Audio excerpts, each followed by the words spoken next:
Good morning everyone. This is Jayrald Mark A. Gaña, and I am here to report my report. I am here to share my tackle the topic that is given to me. So my topic is alignment of learning outcomes with course and program. So a learning outcome is a clear and specific statement that identifies what students must demonstrate at the level and standard required to successfully pass their study and program and course levels. So it also involves ensuring what that what students are expected to learn in a specific topic. It involves the ensuring of students what students are expected to learn in a uh, in a in a classroom. So let's say for example, the learning outcome is teachers. The learning goals are students will be able to develop their writing skills. So teachers must give them, let's say for example, activities like reflection papers that that requires students to think critically and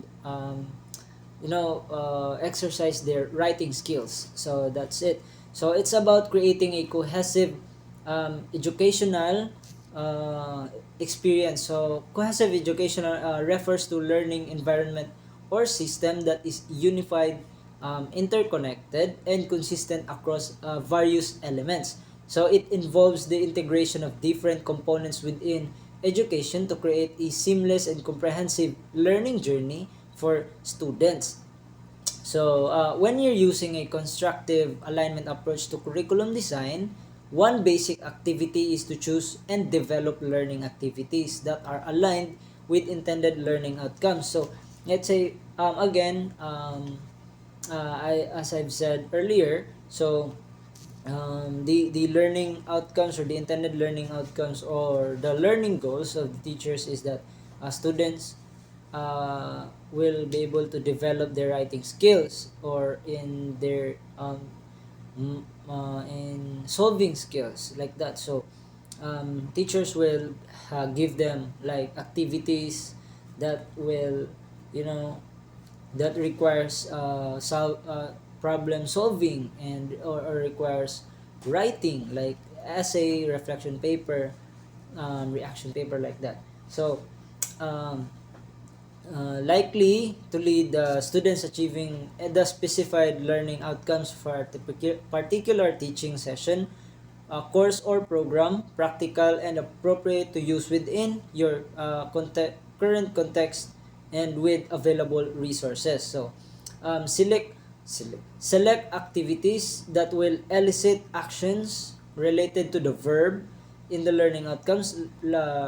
Learning activities should give students opportunities to develop and ultimately demonstrate their learning. Let's say for example, Christian morality. Teachers or as a future teacher, I will give my students, if my topic is about Christian morality, I will give them role play. I will tell them to show what is Christian morality really is, or like I will let them like I will task them to have a, let's say, um, one whole reflection paper about Christian morality. That is the learning activities that develop the students to like demonstrate their learning. So if they really learn about the topic, so we teachers will going to like give them activities that that test their learning.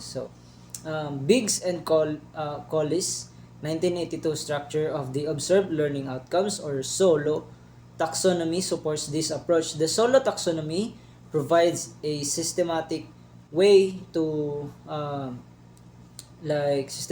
describe how a student's performance grow in complexity when mastering many academic tasks. So, for example, students progress toward the ability to conceptualize at a higher level. They will need to move through the following levels. Let's say, for example, um, unistructural, so characterized by verbs such as memorize, identify, and recognize. So, if the students are progressing fastly towards they are able to conceptualize at a higher level. So students will move from level to level. So there are four levels. So unistructural, which is the verb such as memorize, identify, and recognize. Now if they are going to progress again. So from unistructural, they will go to multistructural, which are the verbs such as describe, list, and classify. Now, if they are going to like move or like progress again, they will going to the level of relational, which the verbs such as apply, integrate, analyze, and explain.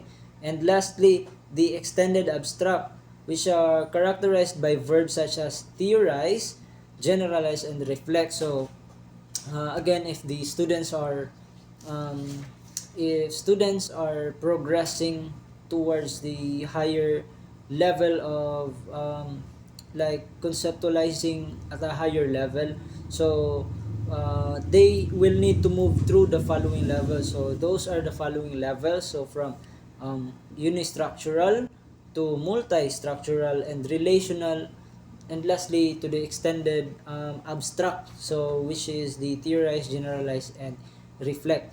And uh, in conclusion, once you start thinking about your learning activities can provide students with opportunities to progress through this level.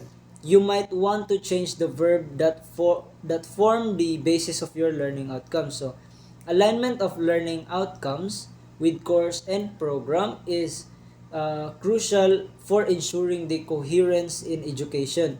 So it helps maintaining a clear path for students, provide guidance to educators, and ensures that educational efforts are purposeful and effective in meeting desired learning goals. So it ensures that the educational efforts of the educational efforts of the facilitators or the teachers are purposeful and effective in meeting the desired learning goals towards the students. So if the learning goals is for them to have like developing their better writing skills or understanding a historical event, the student or the facilitator will give the activity that will that will demonstrate their learning or and enable them to